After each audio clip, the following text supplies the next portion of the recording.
आप सबसे आग्रह करता हूँ कि यहाँ से अपन निकले तो ये शपथ लेके निकले कि जो एकल उपयोगी प्लास्टिक है वो कम से कम उपयोग करेंगे। दूसरा, अपने घर पे यदि जगह है, नहीं तो पड़ोस में, गांव में, पंचायत में, अपने परिवेश में, मित्रों के समूह में पौधारोपण के लिए ज्यादा से ज्यादा प्रेरित करें। अभी वर्तमान में आपने अभी देखा होगा कि मई जून में टेम्परेचर जो तापमान है अपने यहाँ पे कितना गया। आप यही परिकल्पना आज से 10 साल बाद में सोच के देखिए कि उस वक्त क्या स्थिति होगी। आज अपन जो पौधा उगा रहे हैं, कम से कम इसको बड़ा पौधा बनने में 5 से 10 वर्ष लगेंगे। तो क्यों नहीं ये शुरुआत आज करें, 10 साल बाद में तो अपने लिए बैठने के लिए छाया होगी। ऐसा कहते हैं एक पौधा 12 से 13 लोगों के लिए ऑक्सीजन देता है। आपने यदि 2 पौधे उगा दिए तो एक परिवार के लिए ऑक्सीजन की व्यवस्था कर ली आपने। और प्रकृति ने, भगवान ने इतना बढ़िया उपहार दिया आपको।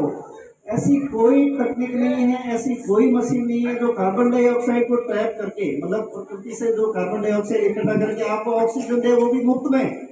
आप मशीन बना लोगे, CO2 को इकट्ठा कर लो, चलाओगे किससे? उसके लिए भी ईंधन चाहिएगा, पेट्रोल चाहिएगा, लाइट चाहिएगी, वट एवर जो भी है। पर भगवान ने जब आपको इतना अच्छा उपहार दिया है, क्यों नहीं इसमें आप रुचि लेंगे? ये सब स्थिति इसलिए बन पा रही है कि अपन सब भौतिकवादी युग में जी रहे। समय की मांग है, अपन मोबाइल रखना भी बहुत बुरी है। प्लास्टिक से अपना दिन भर काम पड़ता रहता है, लेकिन इसको जोर से कर दीजिए, खत्म कर दीजिए। जब थैलियाँ नहीं थी मार्केट में, क्या ले जाते थे घर से, हमारे दादी माँ ले जाते, उनको ध्यान है। ये सब अभी अपन मार्केट में निकले साहब, बाइक में जा रहे हैं, चलो सब्जी ले लेते हैं, यार क्या हो गया, 3 दिन कोई नहीं, अपने लेके फेंक देंगे, अपने नहीं तो पड़ोस में फेंक देंगे। अरे तो पड़ोस है तो अपना ही, उड़ के अपने घर में ही आना है। तो ये जो प्रोग्राम आज का आयोजित किया गया है, इसके लिए मैं आदर्श विद्या मंदिर पूरे विद्यालय स्टाफ को, भैया, भगिनी और अपने प्रोजेक्ट मैनेजर से भाई साहब, आपका बड़ा साधुवाद है। मैं अभिनंदन करता हूँ कि अपन इस कड़ी को और आगे, इस मुहिम को और आगे कंटिन्यू करेंगे। अर्जुन जी भाई साहब, बड़े भाई साहब, आपका भी बहुत बहुत धन्यवाद, आभार कि मुझे ये मौका मिला यहाँ आके।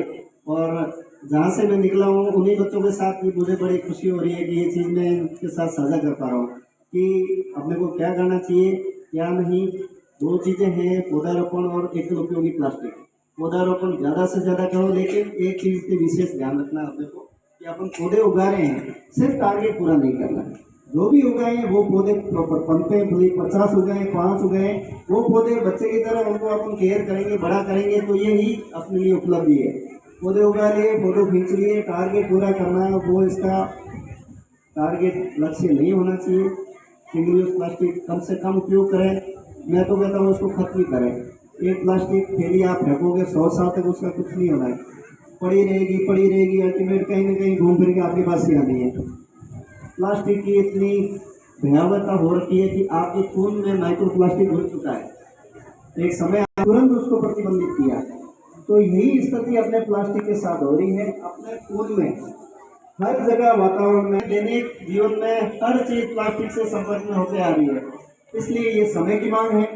अपन चूंकि 1-2 जनरेशन आगे हैं, अपने पास संसाधनों की कमी नहीं है, पढ़े लिखे हैं, अपने को इस चीज़ की अच्छे से समझ है कि अपने को क्या करना है, क्या नहीं करना है। स्वयं का बचाव करना है, समाज का बचाव करना है, देश का बचाव करना है। तो एकल उपयोगी प्लास्टिक को खत्म करें, अपने जीवन से कम उपयोग करें। दूसरा, पौधारोपण अधिक से अधिक करें। इन्हीं जो आज के प्रोग्राम में अपने जो 2 मेजर अपने टारगेट लक्ष्य थे, इनके साथ मैंने अपनी बात साझा करी। मुझे बड़ी खुशी हुई, आप सबने अपना अमूल्य समय निकाला। आगे भी अपन इस तरह के प्रोग्राम और मुहिम को जारी रखेंगे। मैं आशा करता हूँ और भी आगे मिलेंगे। बहुत बहुत धन्यवाद। जय भारत, जय माँ भारती। धन्यवाद।